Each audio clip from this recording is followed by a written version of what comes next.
प्रणताकलेशनाथाय गोविन्दाय नमो नमः।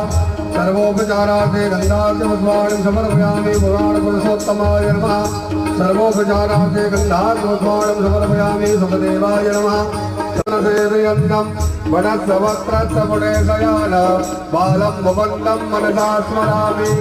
कस्तूरे तलकं तलाटपटले भक्तस्थले कौस्तुभं नासाग्रे वरमौक्तिकं करतले वेणुकरे कङ्कणं सर्वाङ्गे हरिचन्दनं सुललितं कण्ठे च मुक्तावली गोमस्ते परिवेष्टितो विजयते गोपालचूडामणि। पूजा गुरु मेरा ब्रह्मा गुरु भगवन्ते गुरु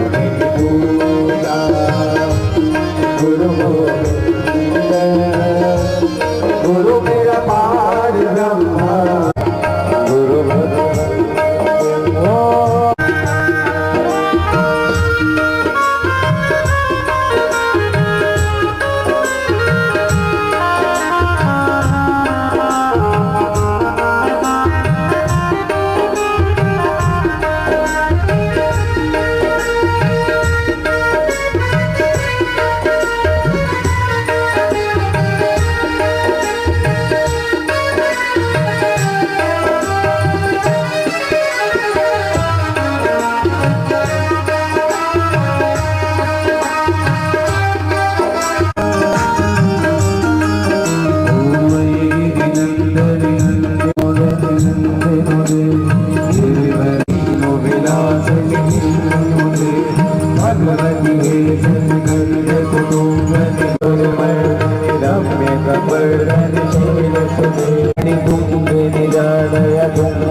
गुरुर्देव महेश्वरः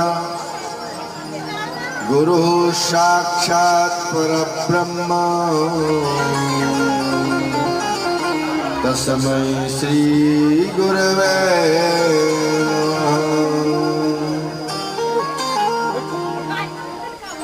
वसुदेव सुतं देवं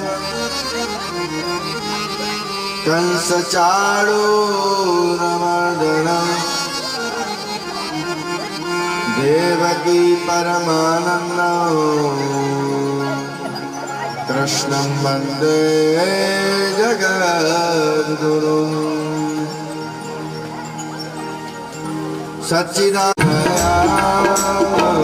आकर कृपा करो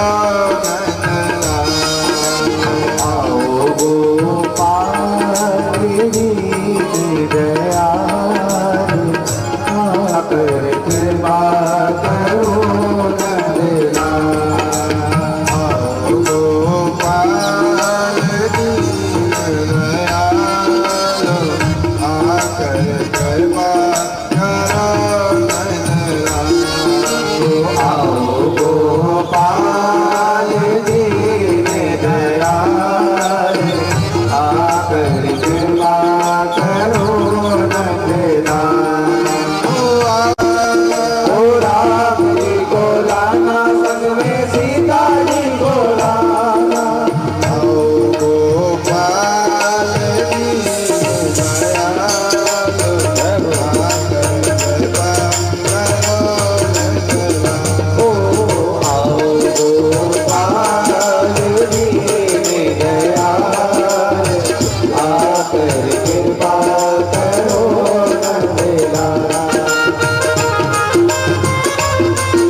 चरणों में बारंबार प्रणाम करते हुए बाबा भोलेनाथ के चरणों में बहुत बहुत प्रणाम करते हुए सभी स्थानीय देवताओं को अनंत प्रणाम कोटि कोटि प्रणाम करते हुए आप सभी भक्तों के हृदय में विराजे श्री राधा माधव की छवि को प्रणाम करते हुए श्रीमद् भागवत महापुराण के इस मंगलमय पितृपक्ष के अवसर पर आयोजित श्रीमद् भागवत महापुराण की इस मंगलमयी कथा में आज हम तृतीय दिवस में प्रवेश करने जा रहे हैं। वे बड़भागी होते हैं जिन्हें भगवान की कथा सुनने का सुनाने का सुअवसर प्राप्त हो पाता है। नाना प्रकार के झंझावातों में मनुष्य बहुत परेशान है, बहुत दुखी है। जिससे भी पूछो बस यही कहता है कि महाराज बहुत दुखी है। तो संसार में सुखी कौन है? गोस्वामी तुलसीदास जी लिखते हैं कि संसार में सुखी कौन है? तो निर्धन कहे धनवान सुखी। जिसके पास धन नहीं है वो सोचता है कि जिसके पास बहुत धन है वो सुखी होगा। कि निर्धन कहे धनवान सुखी, धनवान कहे सुख राजा को भारी। और राजा कहे महाराजा सुखी, महाराजा कहे सुख इंद्र को भारी। इंद्र कहे चतुरानन सुखी, चतुरानन कहे सुख विष्णु को भारी। तब तुलसीदास विचार कहे हरि भजन बिना सब जीव दुखारी। प्रभु भजन बिना सब जीव दुखारी। ये संसार में जो भी है, चाहे राजा हो महाराजा हो, यहाँ तक कह दिया चाहे ब्रह्मा हो चाहे विष्णु हो चाहे शिव हो, भगवान के भजन के बगैर सब दुखी हैं। सुखिया कौन है? बोले सुखी वही है जो भगवान के भजन में लगा है, भगवान की कथा सुन रहा है। अभी हम यहाँ पर बैठकर भगवान की कथा सुनेंगे, कितना आनंद आएगा। कोई ध्यान नहीं रहेगा संसार का। लेकिन यहाँ से जैसे ही हम घर में पहुंचेंगे तैसे ही क्या होगा, ये धरना है, वो उठाना, ये करना है, वो करना है। झंझटों में ऐसे फंस जाते हैं कि ना तो ये सुबह का पता लगता है ना शाम का पता लगता है। कल हमने भगवान की मंगलमयी कथा सुनी। राजा परीक्षित को 7 दिन में मरने का श्राप मिला और राजा परीक्षित ने उन ऋषि द्वारा दिया हुआ श्राप ना समझ करके उसको वरदान समझा।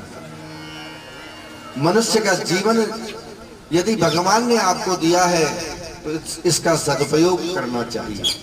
श्रीमद् भागवत महापुराण की कथा हमको यही शिक्षा देती है कि प्रत्येक मनुष्य के पास 7 दिन है। हर जीव के पास 7 दिन है। इन्हीं 7 दिन में मनुष्य को सदकर्म करना है।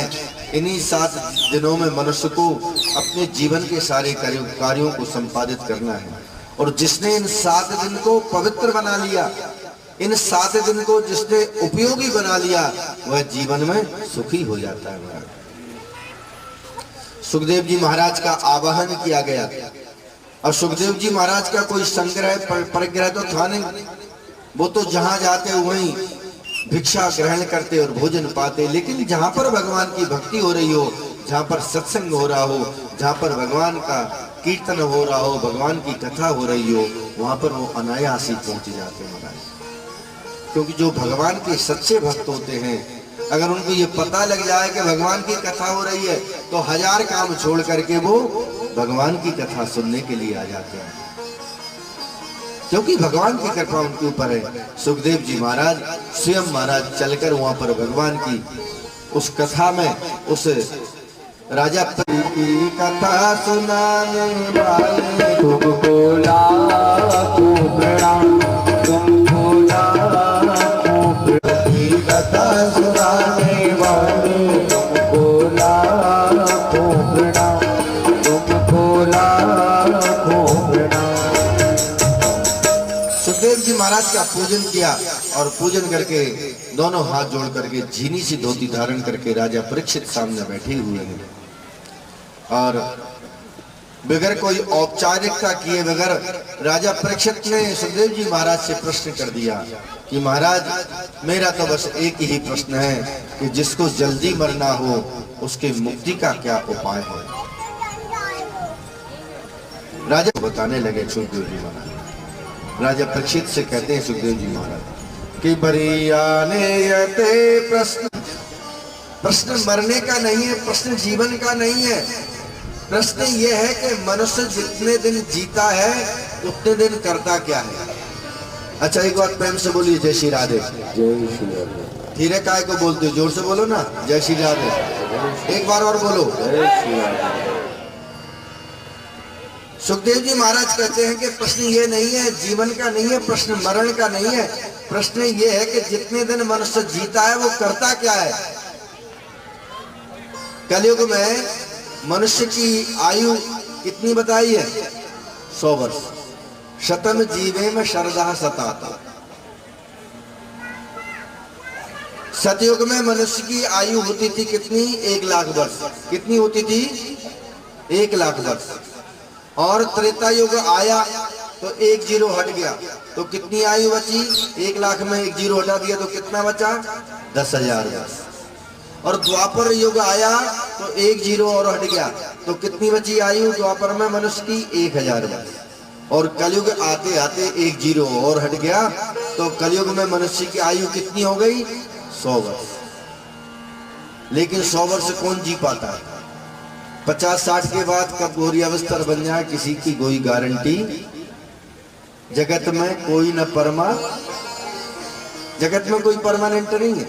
लेकिन कलयुग में अगर कोई 100 वर्ष जी गया तो उसका फोटो आता है पेपर में, भाई साहब ने 100 वर्ष जी लिया।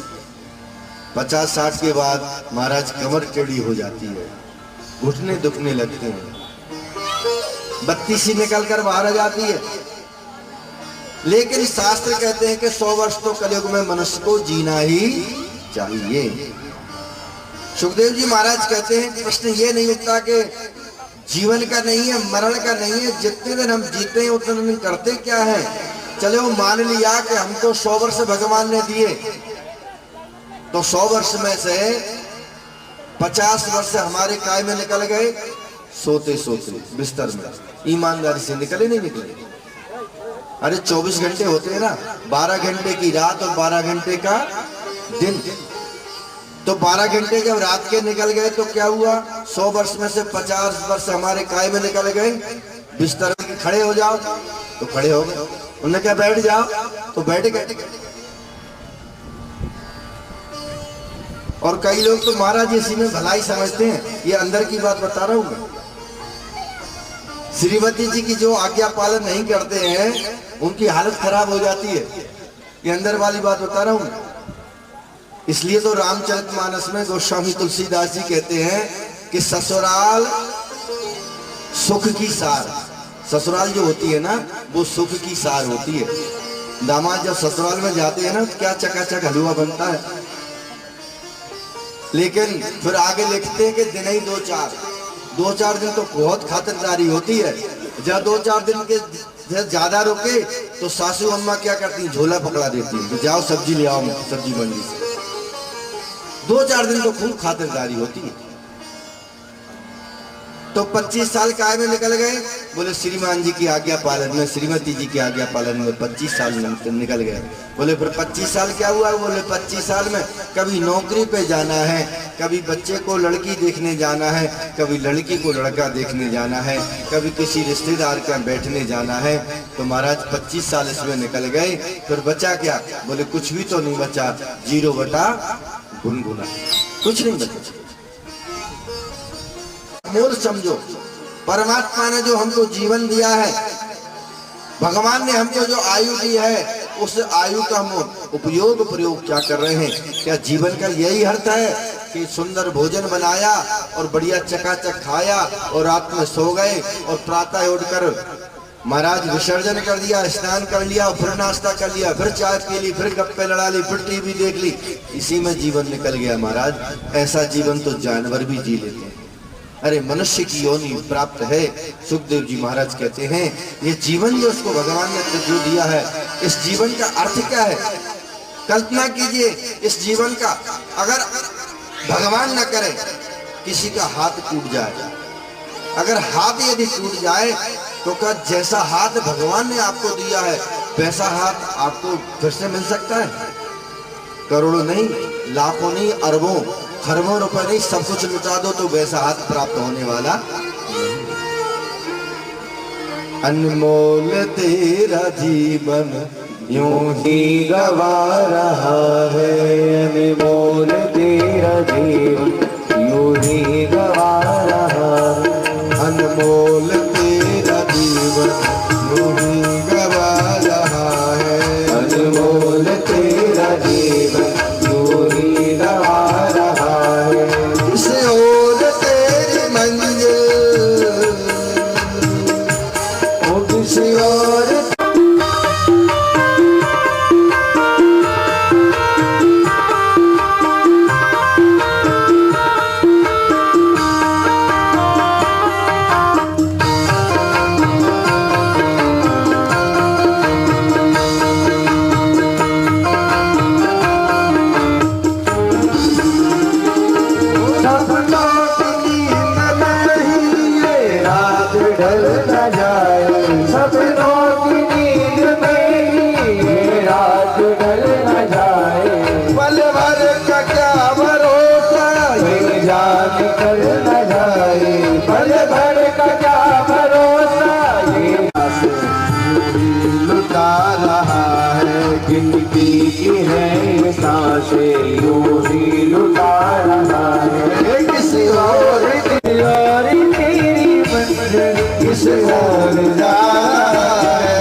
मनुष्य को जो भगवान ने जन्म दिया है, जीवन दिया है, उस जीवन का मोल जब तक मनुष्य को नहीं होगा, जब तक उस मनुष्य देह का मूल्य वो जब तक नहीं समझेगा, तब तक महाराज भटकता रहेगा।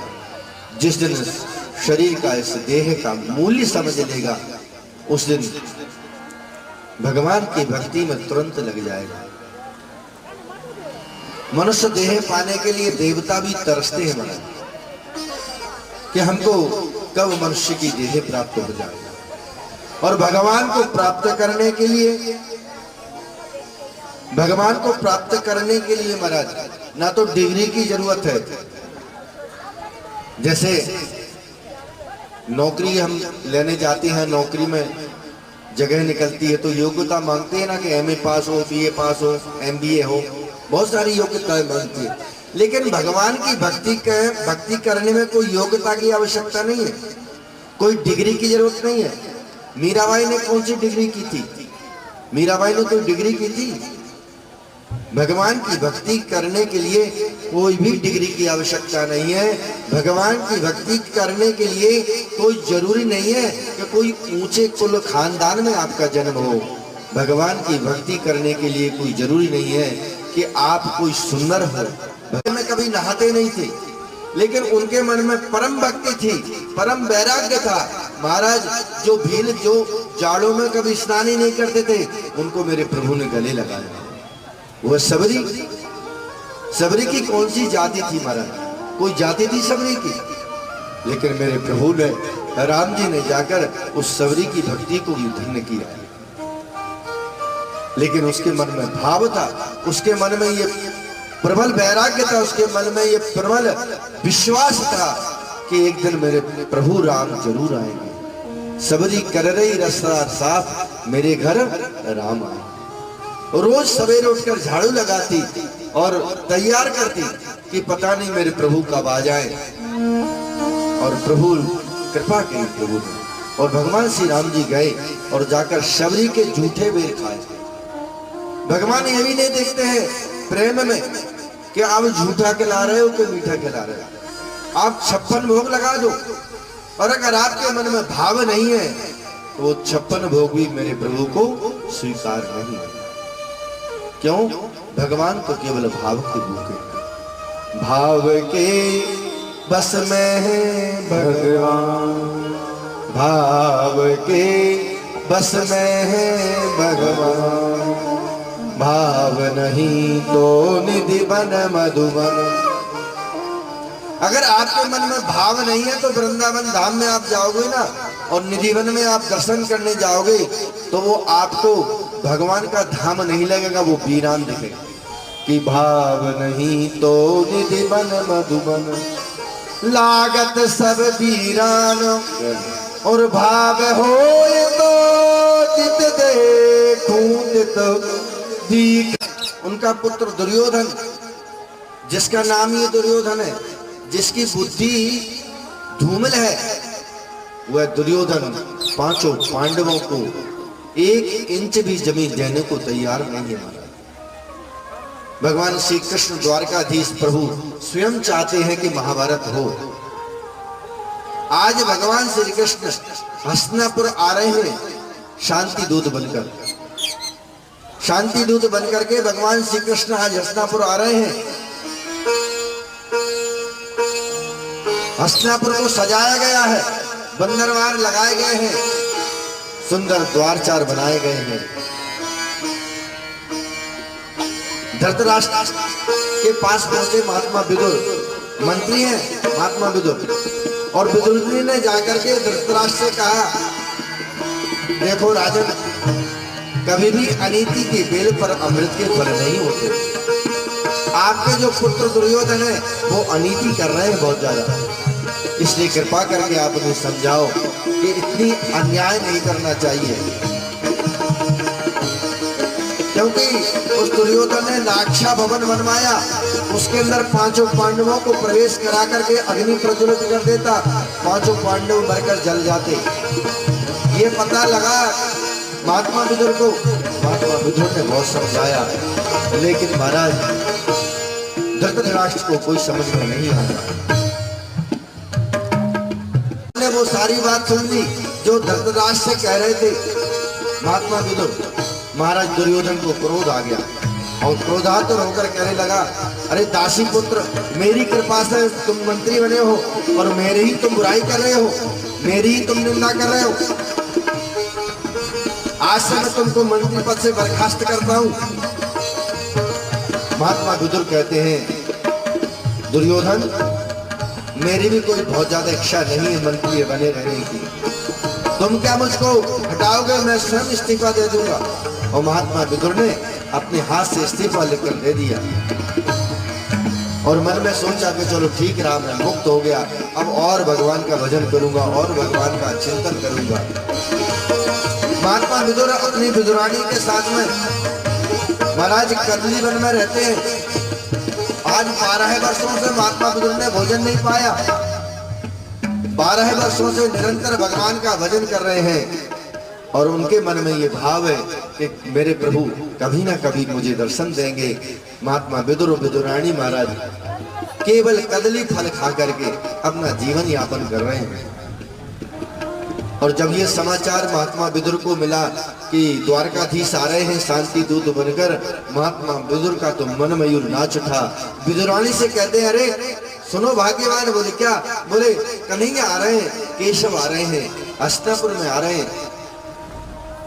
विदुरानी कहती हैं, आपको मालूम है आजकल आप मंत्री नहीं हो, तो आपसे कहां मिलेंगे द्वारकाधीश? अब वो तो द्वारकाधीश है और हम साधारण। महात्मा विदुर कहते हैं कि अगर हम उनसे नहीं मिल पाएंगे तो भीड़ में खड़े होकर दूर से उनसे दर्शन तो कर ही लेंगे। और महात्मा विदुर भगवान श्री कृष्ण का रथ वहां पर आया, द्वारकाधीश का रथ हस्तिनापुर में प्रवेश किया। भीड़ लगी महाराज। उस दुष्ट दुर्योधन ने कपटपूर्ण स्वागत करने के लिए महाराज बड़े बंधनवार बनाए हैं, बड़ा द्वारचार बनाया है। चारों तरफ बड़े आनंद से लोग स्वागत कर रहे हैं भगवान श्री कृष्ण। द्वारकाधीश की जय हो, द्वारकाधीश की जय हो। महात्मा विदुर उस भीड़ में खड़े हैं और खड़े जैसे ही है और भगवान का रथ जैसे ही आगे बढ़ा, चारों तरफ से पुष्प वर्षा होने लगी, पुष्प वर्षा होने लगी। महात्मा विदुर भीड़ में से देख रहे हैं, भगवान श्री कृष्ण का रथ जैसे ही महात्मा विदुर के पास में आया, भगवान की नजर तो किसी के ऊपर नहीं पड़ी, सीधी महात्मा विदुर के ऊपर पड़ी। महात्मा विदुर को देखा और इशारे से कह दिया कि मैं आऊंगा, चिंता मत करो, तुम्हारे आऊंगा। महात्मा विदुर का तो मन मयूर नाच उठा और मनी मन सोचने लगे, अरे द्वारकाधीश, आपकी महिमा अपरंपार है। भगवान हो गया धृतराष्ट्र का और महात्मा और धृतराष्ट्र और भगवान श्री कृष्ण का दोनों का सम्मान होने लगा। भगवान श्री कृष्ण ने कहा कि पांडव आपके भाई हैं। बोले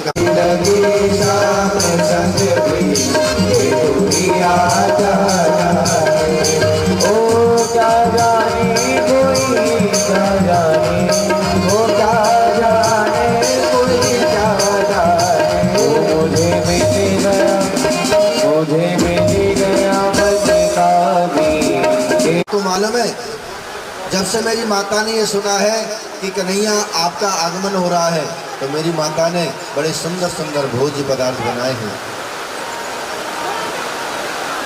तो महाराज आप चलो।